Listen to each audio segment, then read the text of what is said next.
Mas hoje, queridos, nós temos o privilégio, nós temos aqui trazendo a palavra de Deus, um discípulo nosso muito querido, muito precioso.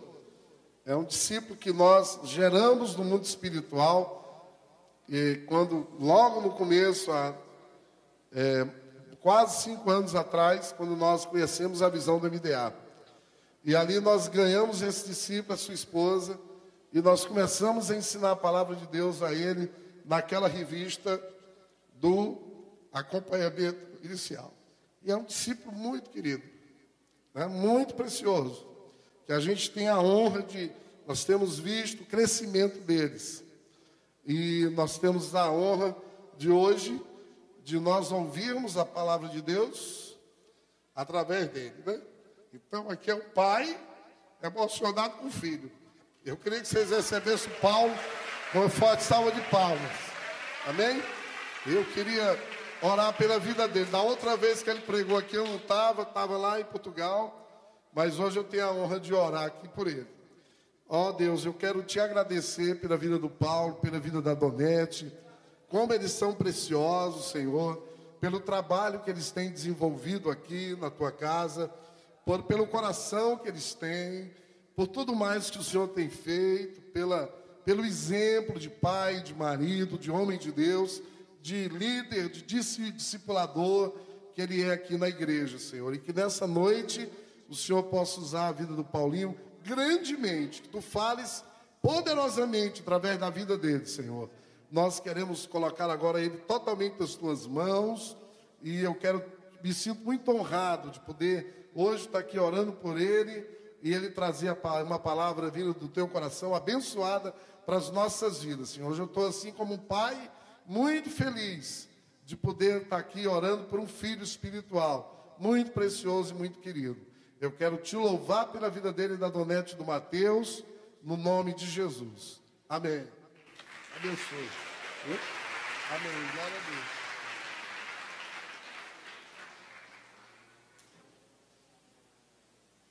Boa noite, igreja. A responsabilidade aumentou agora, né? Mas vamos lá, né? É o Espírito Santo que move a vida da gente, né? Eu queria que, antes da gente começar a falar alguma coisa, eu queria que vocês cutucassem o teu colega do lado aí e dissessem assim: hoje a palavra vai falar com você, porque você faz parte do propósito eterno de Deus, que é obediência.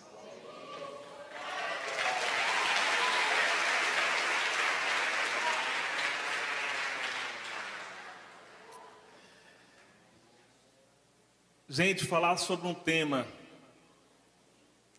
como esse, nós ainda somos tão falhos nesse quesito chamado obediência. Só que Deus mandou eu escrever e falar, e eu vou falar. E essa palavra começou a falar comigo. Por quantas vezes eu fui desobediente. E eu creio que também vai falar com algumas pessoas da igreja. O tema é obediência, propósito eterno de Deus. Deus deseja ter um relacionamento íntimo e profundo com o homem. Ele procura aqueles que o adorem e o buscam em espírito e em verdade.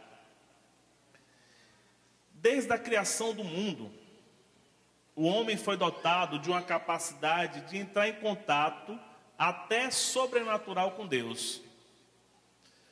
O próprio Deus criou o homem à sua imagem, conforme a sua semelhança, com vontades e desejos. Deus não lhe criou um homem robotizado, aonde ele apertaria um botão e você entraria em um modo automático de adoração a ele. Deus criou você, Deus criou o homem para o perfeito louvor, onde o coração e todo o nosso ser se inclina para adorar o Senhor. Deus formou o homem do barro, é verdade? A Bíblia diz que Deus formou o homem do barro. Deu o seu espírito e ordenou para o homem exercer domínio sobre a terra, sobre os animais. Plantou um jardim e deu nome a esse jardim Éden, que significa local de prazeres, onde a presença de Deus era constante. Aí vocês entendam uma coisa: que privilégio Adão tinha. Imagine vocês sendo criado pelas mãos de Deus, formado, Deus soprando e dando o seu espírito em você, e depois Deus desce toda tarde para bater um papozinho com você.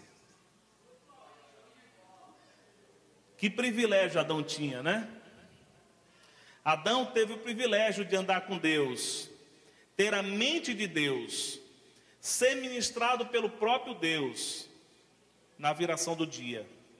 E Adão tinha a mente de Deus, e pela vontade divina, alinhada com a vontade humana, a vontade de Adão, nomeou a todos os animais.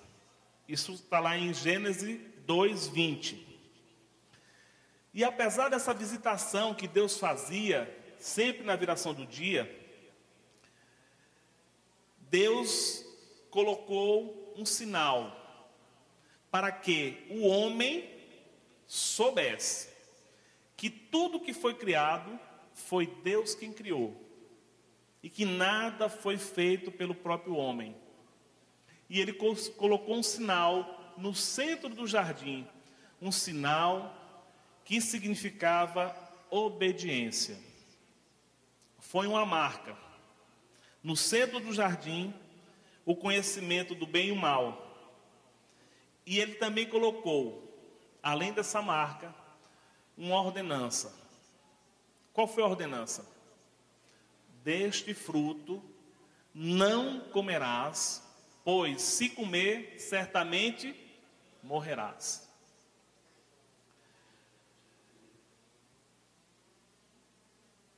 A obediência continuaria trazendo vida a Adão. Vocês creem nisso? Amém?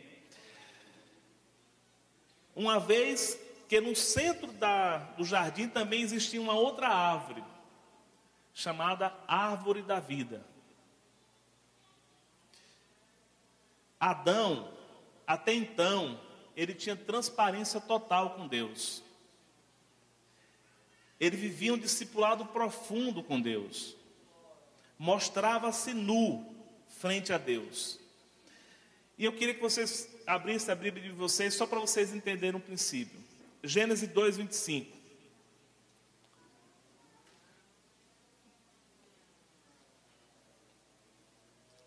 Coloca na versão NVI, por favor.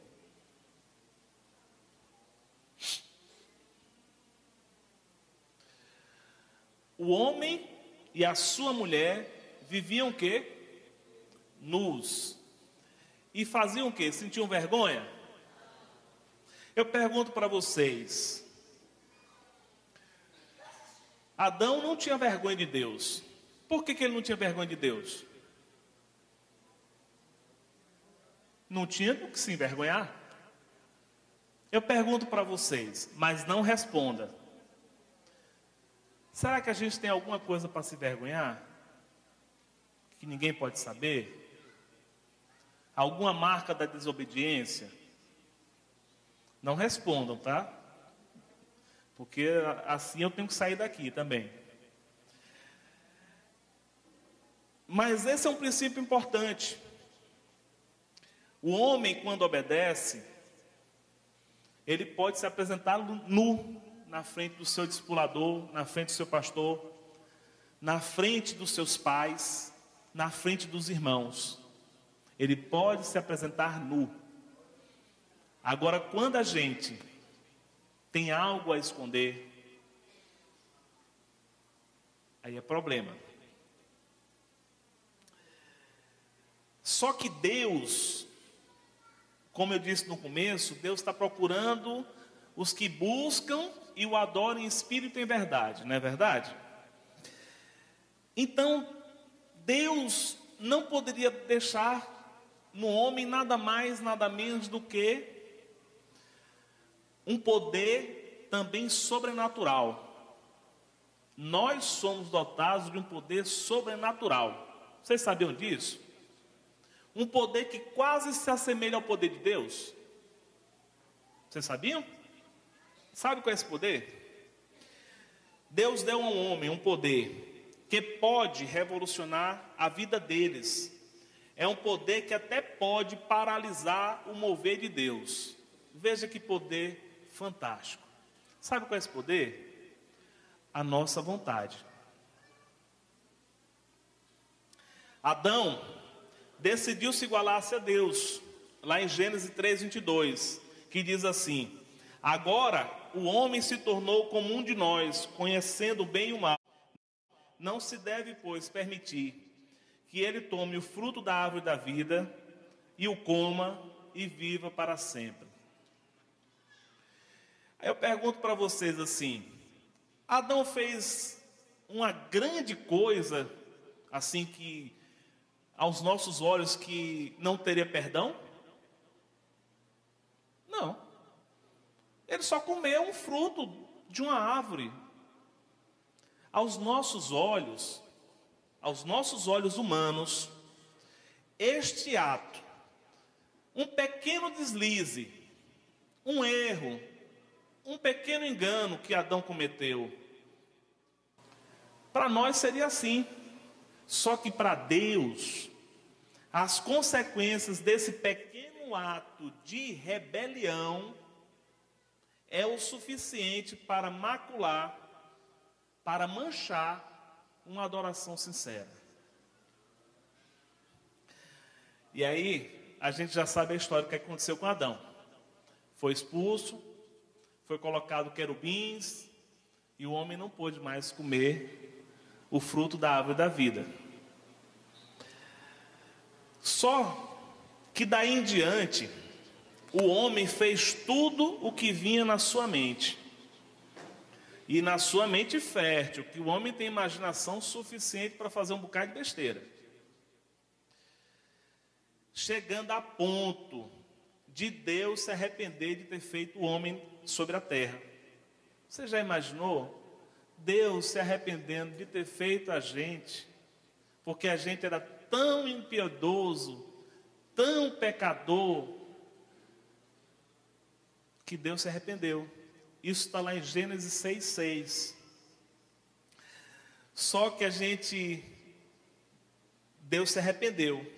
Só que Deus viu um homem, que a Bíblia descreve, que este homem era justo, íntegro e andava com Deus.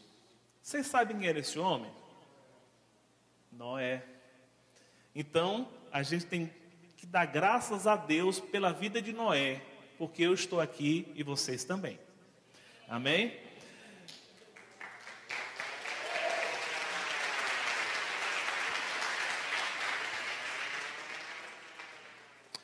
Deus mostra em diversas passagens bíblicas da Bíblia que Ele deseja que todos os povos inclinem o seu coração para Ele em obediência total. E olha, gente, a obediência sempre foi para nós um desafio.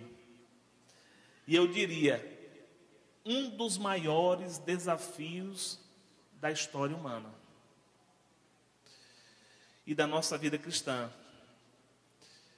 A nossa natureza carnal, por mim mesmo, Paulinho da Silva, Paulinho dos Santos, na minha natureza carnal, se não fosse Jesus, eu seria um bocado de coisa, menos seguidor de Deus. Porque a nossa natureza carnal nos leva ao egoísmo, egocentrismo, vaidades, orgulho e presunção. Só coisa boa. Em Gálatas 5,17, diz assim: pois a carne deseja o que é contrário ao Espírito, e o Espírito o que é contrário à carne. E eles estão no conflito um com o outro, de modo que não façam o que desejam. O que vemos aqui são dois lados de uma balança. E o fio da balança é a nossa vontade. E para onde ela apontar, aí vai a inclinação do nosso coração.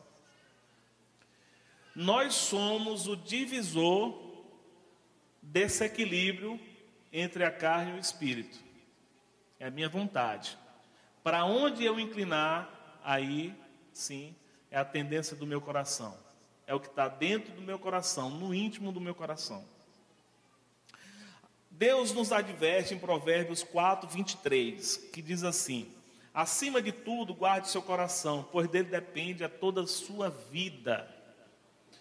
E isto nos remete ao fato que é no interior dos nossos corações que se encontra o centro da nossa vontade. Em Marcos 7, de 21 a 23, diz assim, e a primeira vez que eu vi esse texto, eu fiquei assim, pensativo um bocado de vez. Diz assim: pois é do interior do coração dos homens que vêm os maus pensamentos, as imoralidades sexuais, os roubos, os homicídios, os adultérios, as cobiças, as maldades, o engano, a devassidão, a inveja, a calúnia, a arrogância, a insensatez e mais coisas. Todos esses males vêm da onde? Dentro de quê? Do meu lindo e precioso coração. E isso torna o homem impuro.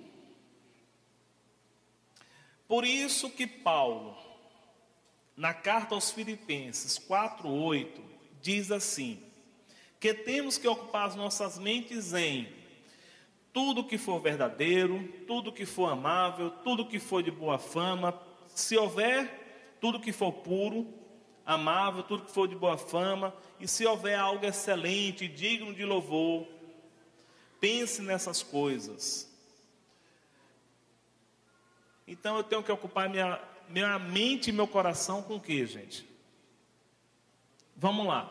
Com tudo que for verdadeiro, tudo que for nobre, tudo que for correto, tudo que for puro, tudo que for amável, tudo que for de boa fama, e se houver algo excelente ou digno de louvor, penso nestas coisas. O homem natural, sem Jesus, só pensa o que diz lá em Marcos 21 a 23. O crente, sem Bíblia, fraco, pensa também nas mesmas coisas. Só que Deus deseja devolver ao povo que se chama pelo seu nome a adoração genuína. Ele quer estabelecer um padrão mais que excelente de obediência, que é as nossas mentes e nossos corações inteiramente voltado para esta unção. E eu aprendi essa semana que a unção é igual obediência. Unção é igual obediência. Então, quando você disser assim, eu quero essa unção, eu quero obedecer. Porque quando eu obedecer, a unção desce. Amém?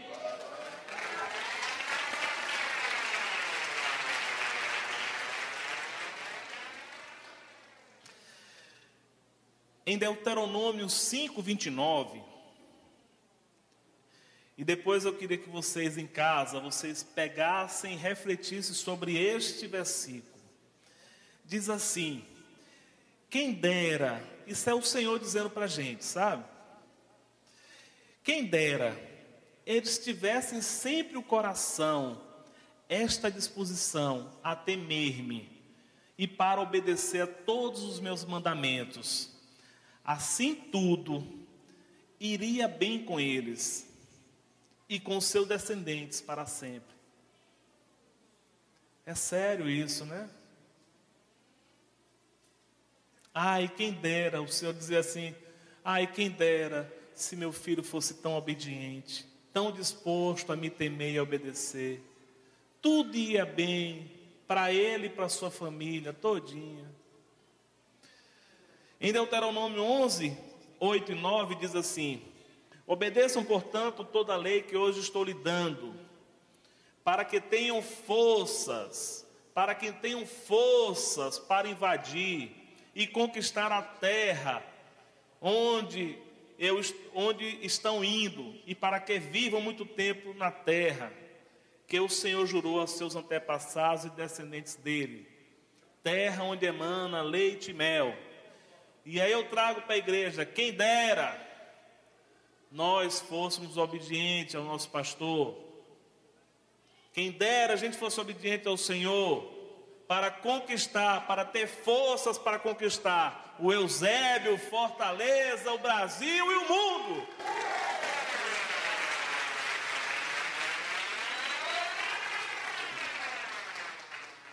Nós precisamos ter forças para conquistar. Só que esta força não vem de nós. Vem da obediência a Deus e a sua palavra. Deus nos fornece o seu forte braço, aquele que nunca perdeu batalha. Se você tem alguns dos seus familiares na droga, marido briguento, mulher insensata, filhos rebeldes, doenças incuráveis, o braço forte do Senhor está pronto para te ajudar, na condição da obediência. Porque o braço forte do Senhor liberta, cura e resgata. Nós devemos ser diligentes com a palavra de Deus. A palavra diligente significa cuidadoso, zeloso, atencioso. Não podemos negligenciar a verdade que é a Bíblia, ou então trocá-la por falácias ou genealogias do engano. Ou seja, precisamos de desenvolver uma maturidade espiritual e perceber que devemos parar de fazer o que é contrário ao que Deus quer. Só porque de vez em quando sentimos um prazer carnal. Devemos criar uma cultura de obediência. Pois a obediência, ela é aprendida. Jesus foi um exemplo de obediência total.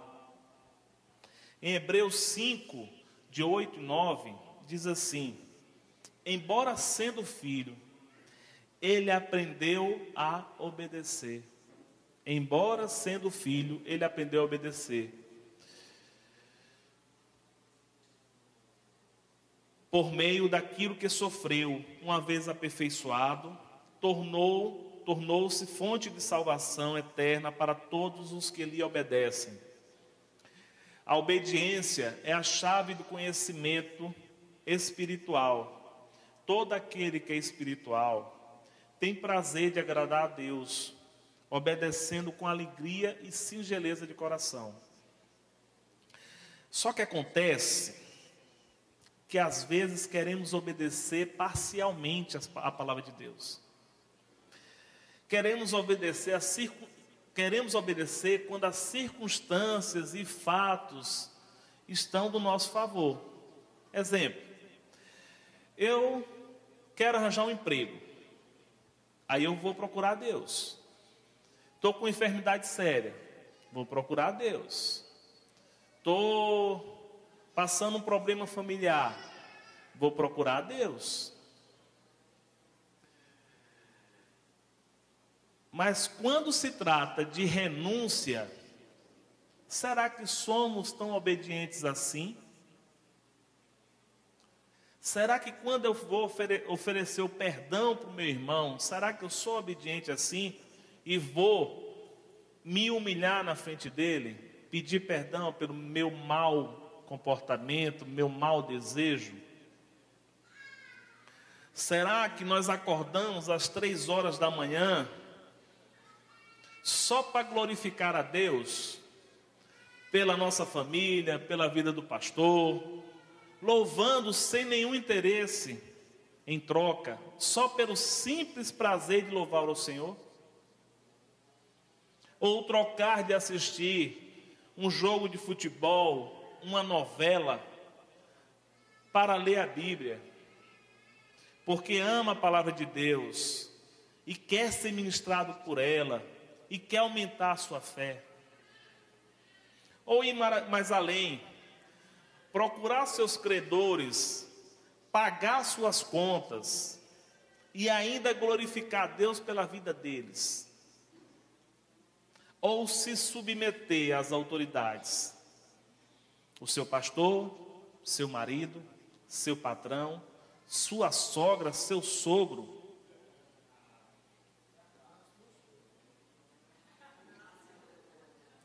Mesmo se eles fossem maus, você se sujeitar a ele. Só que tudo isso, né, gente, vai contra as nossas vontades, as nossas vontades naturais. Obedecer a Deus é renunciar às nossas próprias vontades, desejos e prazeres. Notem bem, quem não renuncia, não obedece. Quem não renuncia, não obedece. Se você permitir, Ele fará o que Ele promete. Lá em Ezequiel 36, de 26 a 27. Isso aqui faltava um pedacinho da palavra e eu louvo a Deus pela vida do Daniel. Não sei onde é que ele está. Opa, que ele leu essa passagem para mim, eu digo, aí estava faltando.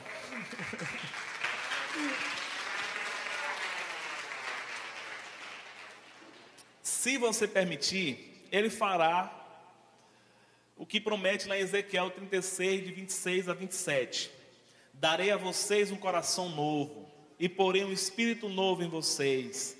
Tirarei de vocês o coração de pedra e lhe darei um coração de carne. Porei o meu espírito em vocês e os levarei a agirem segundo os meus decretos e obedecerem fielmente as minhas leis. É promessa, é Deus que está te prometendo te dar um coração novo, para que tu louve melhor ao Senhor. A grande mudança na história, na vida de uma pessoa, se dá quando ela aceita Jesus. Quando aceita aquilo que Romanos fala. Se eu crer no meu coração e confessar com a minha boca que Ele é Senhor, eu serei salvo. Acontece que às vezes a gente confessa com a boca, mas não crê no nosso coração. Quando fazemos isso de coração, nós morremos para o mundo e nascemos para Deus. Em João 16:8 diz que quando Ele vier, convencerá o mundo do pecado, da justiça e do juízo. Só a morte para as velhas inclinações é que transforma o homem para o novo viver em Cristo. A Bíblia garante que todo aquele que é nascido de Deus não pratica pecado. E se você desobedece, você peca. E quantos pecados nós já fizemos por desobedecer? Mas quais são as nossas dificuldades de obedecer? Eu procurei na Bíblia por que a gente desobedece, né? Eu confesso que se eu botasse tudo que a gente desobedece, eu acho que a gente iria passar aqui até Jesus voltar, né? Porque a gente desobedece um bocado de coisa. Só que eu só vou citar 4 itens por que a gente tem dificuldade para obedecer. Eu vou dar só 4 situações que é um impedimento para o verdadeiro louvor e a verdadeira adoração a Deus. A primeira situação que eu considero impedimento é a ignorância. A ignorância é desconhecimento de. Pessoa que ignora algo. Se eu fosse pensar hoje, eu sou ignorante no inglês, sou semi-analfabeto na informática e um bocado de coisa ainda sou ignorante. E para a palavra de Deus, a gente não pode ser ignorante não, gente. Muitos não têm o hábito de ler e meditar na palavra de Deus. Em Oséias 4:6 diz assim: meu povo perece por falta de conhecimento. Em 2 Pedro 1:3 diz assim: o seu divino poder nos deu tudo o que necessitamos para a vida e para a piedade, por meio do pleno conhecimento daquele que nos chamou para a sua própria glória e virtude. Temos que conhecer a Deus através da sua palavra. Ou ficarmos cientes, a Bíblia nos fala que podemos tomar posse das promessas de Deus, que Ele tem para nós, mas eu preciso tomar ciência da palavra de Deus. A palavra de Deus não muda. Ela é a mesma ontem, hoje e sempre. Somos nós que mudamos. E às vezes nós mudamos cada vez para pior, porque ficamos vazios da palavra de Deus. E aí ficamos com os nossos achismos, sem nenhum embasamento bíblico. Somos aqueles que os fazem assim, são pessoas que são levadas a favor da maré, sendo vacilantes com qualquer doutrina de homens. Aquelas pessoas que não conhecem e não querem conhecer a Bíblia. Aí um macumbeiro fala a respeito de uma situação. Opa, ele tem razão. Um espírita fala, opa, ele tem razão. Uma pessoa que nunca conheceu Deus, não fala alguma coisa, ele tem razão. Ou seja, você fica andando pelos achismos a favor da maré. Só que a palavra de Deus, eu ainda não vi. Não sei se o senhor tem mais conhecimento, pastor. Tem alguma coisa que Deus acha, alguma coisa aqui?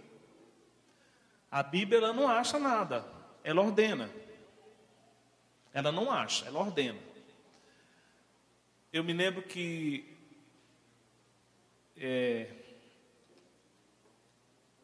a pessoa me perguntou assim: mas eu devo obedecer ao meu marido que é bruto, um troglodita, um cavalo batizado?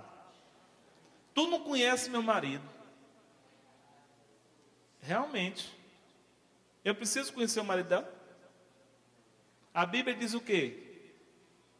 Obedeça às vossas autoridades. Quem é o cabeça? Marido. Preciso responder mais?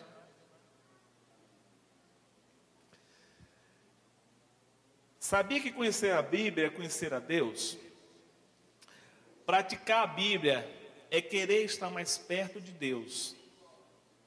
O salmista Davi, no Salmo 119:11, diz assim: escondi a tua palavra no meu coração para não pecar contra ti.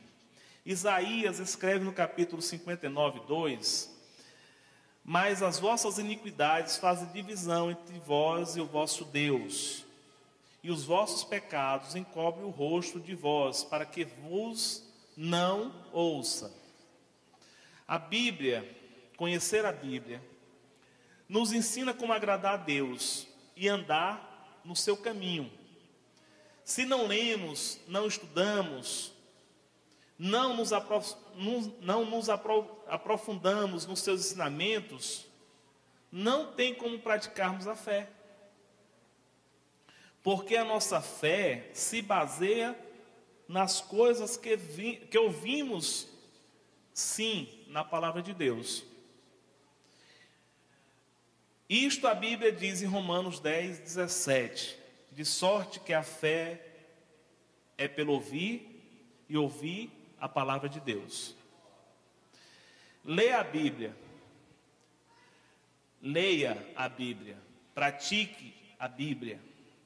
Viva a Bíblia. Ame a Bíblia. Conheça a Bíblia.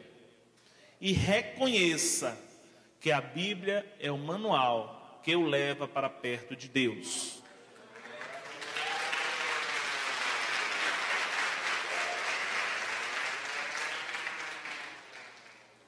Pessoas perdem tempos importantíssimos de suas vidas por não desfrutar o melhor de Deus para elas, por desconhecerem as promessas de Deus. Em Marcos 12, 24 diz assim: Vocês estão enganados, pois não conheceis as Escrituras e nem o poder de Deus. A segunda situação que eu considero impedimento para o verdadeiro louvor e a verdadeira adoração é uma coisa que quando a gente nasce começam a ensinar para a gente ter. Meu filho, você precisa ter orgulho. É lindo isso, né? É não. O orgulho é um empecilho para o agir de Deus. A palavra de Deus diz em Tiago 4, 6, mas Ele concede graça maior. Por isso diz a Escritura que Deus se opõe aos orgulhosos, mas concede graça aos humildes. No Salmo 10, 4, por causa do seu orgulho, o ímpio não o busca, e todos os pensamentos são: não há Deus. Misericórdia, né, gente? Já imaginou se a gente segue o conselho do ímpio por conta do nosso orgulho e no final da nossa caminhada a gente diz assim: não há Deus. O orgulho é perigoso. A Bíblia diz em Provérbios 16, 18: a soberba precede a destruição e a altivez do espírito precede a queda. A humildade produz honra. A Bíblia diz em Provérbios 29, 23: a soberba do homem o abaterá, mas o humilde de espírito obterá honra. Deus é contra os orgulhosos. A Bíblia diz em 1 Pedro 5, de 5 e 6: semelhante vós, os mais moços, sede sujeitos aos mais velhos, e cingivos com toda humildade um para com os outros, porque Deus resiste aos soberbos, mas dá graça aos humildes. Humilhai-vos, pois, debaixo da potente mão do Senhor, de Deus, para que no seu tempo vos exalte. Os orgulhosos serão humilhados, diz a Bíblia, em Mateus 23, 12. Qualquer, pois, que de si mesmo se exaltar, será humilhado. E qualquer um que por si mesmo se humilhar, será exaltado. E uma pessoa orgulhosa jamais será obediente, pois a sua mente está voltada para si mesmo. E o maior requisito da obediência é ser humilde e aceitar a superioridade de Deus sobre as nossas vidas. O orgulho nos separa de Deus.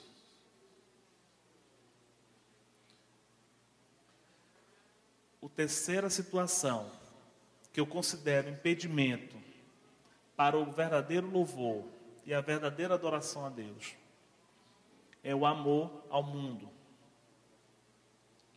Em 1 João 2,15 diz assim: não ameis o mundo, nem o que o mundo há. Se alguém ama o mundo, o amor do Pai não está nele. Em Tiago 4,4 diz assim: adúlteros, vocês não sabem que a amizade com o mundo é inimizade com Deus? Quem quer ser amigo do mundo, faz-se inimigo de Deus. Em João 12,25, aquele que ama a sua vida, a perderá. Ao passo que aquele que odeia a sua vida neste mundo, conserva-la para a vida eterna. Em João 15,19 diz assim: se vocês fossem do mundo, e aí você diz assim: eu não sou do mundo, eu não sou do mundo, eu não sou do mundo. Se vós fosse do mundo, o mundo amaria o que era seu. Como, todavia, não sois do mundo, pelo contrário, dele vos escolhi, por isso o mundo vos odeia. O mundo tem que ser vencido, mas tem que ser vencido dentro de nós. Porque quantas vezes a gente ainda se inclina um pouquinho assim para o mundo? Aí toda vez que a gente se inclina para o mundo, para onde é que vai a balança? Para a carne. Então, se eu vou para a carne, eu fico longe do Espírito. Por isso que eu me afasto de Deus.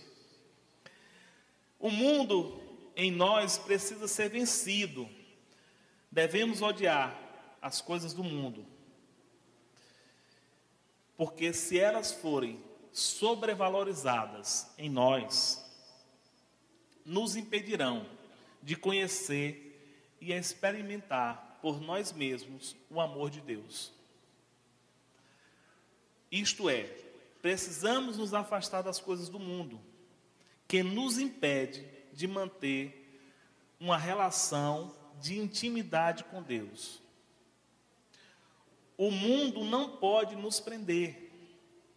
Precisamos amar as pessoas que estão vivendo no mundo, mas reprovar e rejeitar a cultura, porque o mundo está em rebelião contra Deus. Vocês entenderam isso? Vocês podem dizer assim: eu tenho que me afastar dos meus antigos amigos? De jeito nenhum. Os seus antigos amigos vão ser seus irmãos aqui na igreja. Eu preciso me afastar das coisas que eu fazia no mundo. Eu tenho que me afastar. Mas eu tenho que amar as pessoas do mundo. Por quê? O que diz lá em João 3,16? Deus amou o mundo de tal maneira... Que mundo é esse? É a cultura do mundo? É as pessoas. Mas a Bíblia diz, não pessoas, diz mundo. Deus amou o mundo de tal maneira que deu o seu Filho unigênito para que todo aquele que nele crê não pereça, mas tenha a vida eterna.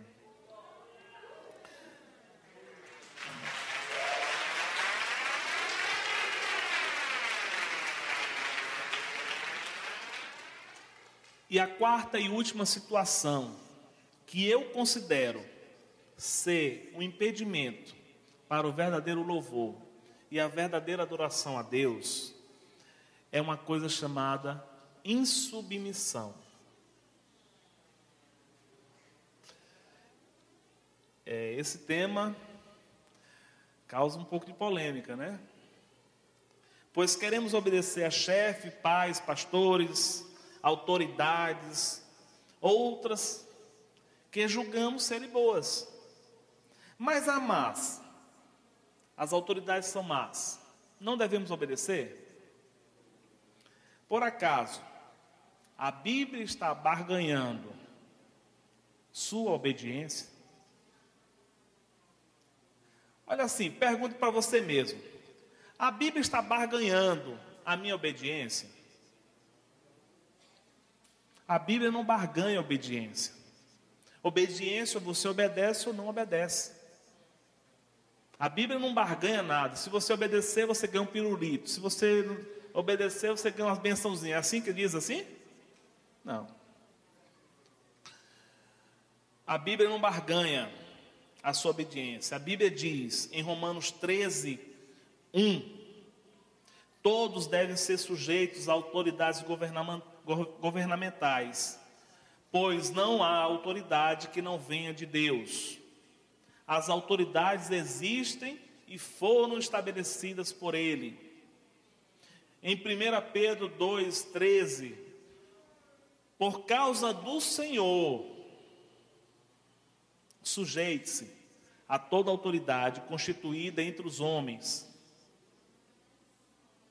seja ele rei como autoridade suprema. Em Romanos 13:2, portanto, aquele que se rebela contra a autoridade está se colocando contra o que Deus instituiu, e aqueles que assim procedem trazem condenação para si mesmo. Em 1 Pedro 4:11, se alguém fala, faça-o como quem transmite a palavra de Deus. Se alguém serve, faça-o com a força que Deus provê, de forma que todas as coisas Deus seja glorificado, mediante Cristo Jesus. E por fim,